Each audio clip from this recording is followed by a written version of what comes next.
ಎಂಬತ್ತನೇ ಸ್ವಾತಂತ್ರ್ಯೋತ್ಸವ ದಿನ ರಾಜ್ಯದ ಎಲ್ಲ ಜನತೆಗೆ ಮತ್ತು ದೇಶದ ಜನತೆಗೆ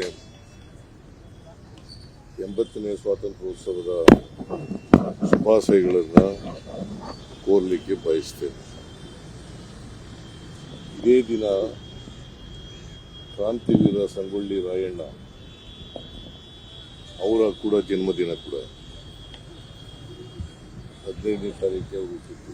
ಕಾಕತಾಳೀಯ ಏನಪ್ಪ ಅಂತಂದರೆ ಸ್ವಾತಂತ್ರ್ಯ ಬಂದ ದಿನ ಅವರು ಹುಟ್ಟಿದ್ರು.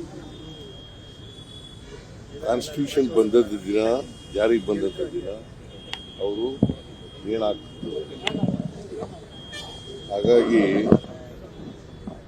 26/1 ತಾರೀಕು ಅವರು ಹುಟ್ಟಿದ್ದು. ನೇಣಿಗೆ ಗಲ್ಲಿಗೆ ಏರಿಸ್ಬಿಟ್ಟಂತ ದಿನ,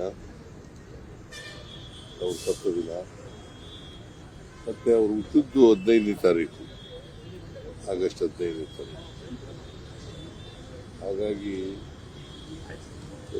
ಕ್ರಾಂತಿವೀರ ಸಂಗೊಳ್ಳಿ ರಾಯಣ್ಣ ದೇಶ ಪ್ರೇಮ ಮತ್ತು ಸ್ವಾತಂತ್ರ್ಯಕ್ಕಾಗಿ ಹೋರಾಟ ಮಾಡಿದ್ದು. ಮತ್ತೆ ಕಿತ್ತೂರು ರಾಣಿ ಚೆನ್ನಮ್ಮನವರ ಪಂಟ,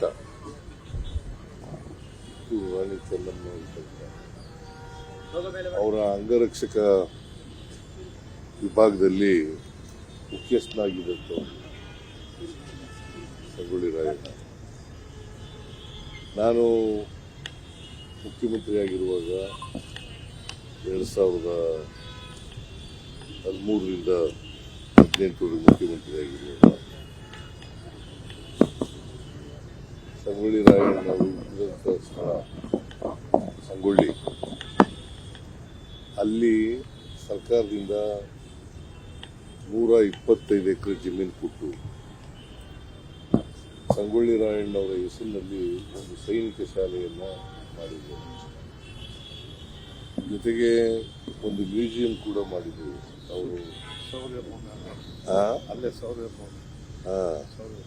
ಸೌದಿ ಹತ್ರ, ಸಂಗೊಳ್ಳಿ ಹತ್ರ. ಅವ್ರನ್ನ ಬ್ರಿಟಿಷ್ನವರು ವಿರುದ್ಧ ಹೋರಾಟ ಮಾಡ್ತಾರೆ. ಕಿತ್ತೂರು ರಾಣಿ ಚೆನ್ನಮ್ಮ, ಸಂಗೊಳ್ಳಿ ರಾಯಣ್ಣವರು ಪ್ರಮುಖವಾದಂಥ ಪಾತ್ರ ವಹಿಸ್ತಾರೆ. ಅವರು ಸಂಗೊಳ್ಳಿ ರಾಯಣ್ಣ ಕಿತ್ತೂರು ರಾಣಿ ಚೆನ್ನಮ್ಮನವರು ಬಂಧನ ಆದಮೇಲೆ ಇವರು ತಪ್ಪಿಸ್ಕೊಂಡು ಅಲ್ಲಿಂದ ಕಾಡಿನಲ್ಲಿ ವಾಸ ಮಾಡ್ಕೊಂಡು ಅವ್ರದೇ ಆದಂಥ ಒಂದು ಸೈನ್ಯ ಕಟ್ಟಿಕೊಂಡು ಬ್ರಿಟಿಷ್ನವರಿಗೆ ಚಳ್ಳೆ ಹಣ್ಣು ತಿನ್ನಿಸ್ತಕ್ಕಂಥ ಕೆಲಸವನ್ನು ಮಾಡ್ತಾರೆ.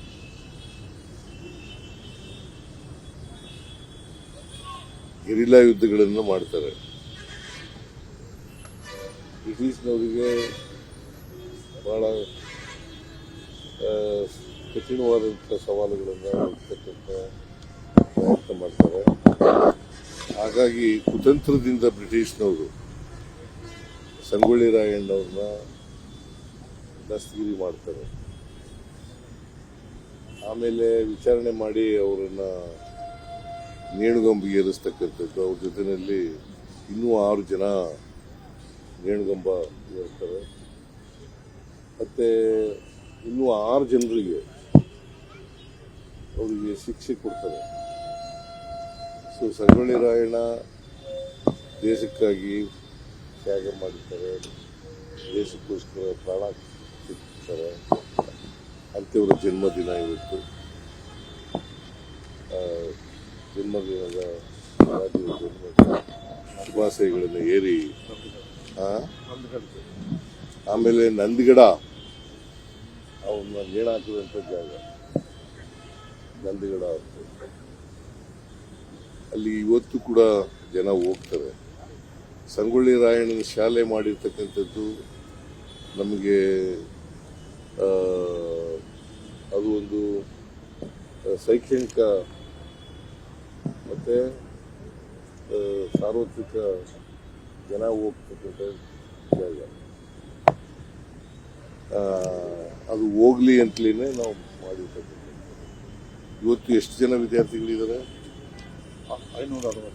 560 ಜನ ದೇಶದ ಅನೇಕ ಭಾಗಗಳಿಂದ ಬಂದು ಅಲ್ಲಿ ಸೈನಿಕ ಶಾಲೆಯಲ್ಲಿ ಕಲಿತಾರೆ. ಒಂದು ಏನಪ್ಪ ಅಂತಂದ್ರೆ ಸಂಗೊಳ್ಳಿ ರಾಯಣ್ಣವರಿಂದ ಪ್ರೇರಣೆ ಆಗಬೇಕಾಗಿರ್ತಕ್ಕಂಥದ್ದು ದೇಶ ಪ್ರೇಮ, ತ್ಯಾಗ, ಬಲಿದಾನ. ದೇಶಕ್ಕೋಸ್ಕರ ಅವರು ಭಾಳ ವರ್ಷ ಬದುಕಿರಲಿಲ್ಲ, ಸುಮಾರು 35 ವರ್ಷ ಬದುಕಿದ್ರು. ಅಷ್ಟರಲ್ಲಿ ದೇಶಕ್ಕೋಸ್ಕರ ಕಿತ್ತೂರನ್ನ ಸ್ವತಂತ್ರಗೊಳಿಸ್ಲಿಕ್ಕೋಸ್ಕರ ಹೋರಾಟ ಮಾಡ್ತಾರೆ. ಸೊ ಅಂತೇವನ ಅಂತ ಕ್ರಾಂತಿವೀರ ಸಂಗೊಳ್ಳಿ ರಾಯಣ್ಣ. 15 ಅದೇ ಹೇಳಿದೆ ನಾನು.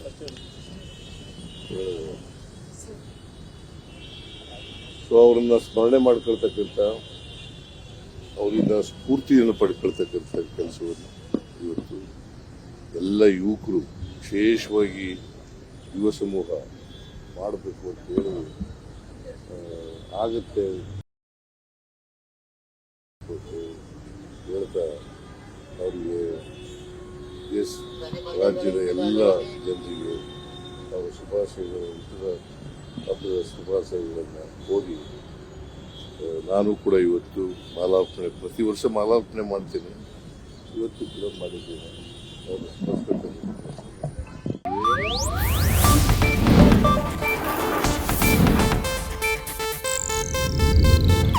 ಇದು ಏಷ್ಯಾನೆಟ್ ನ್ಯೂಸ್ ನೆಟ್ವರ್ಕ್ ಪ್ರಸ್ತುತಿ.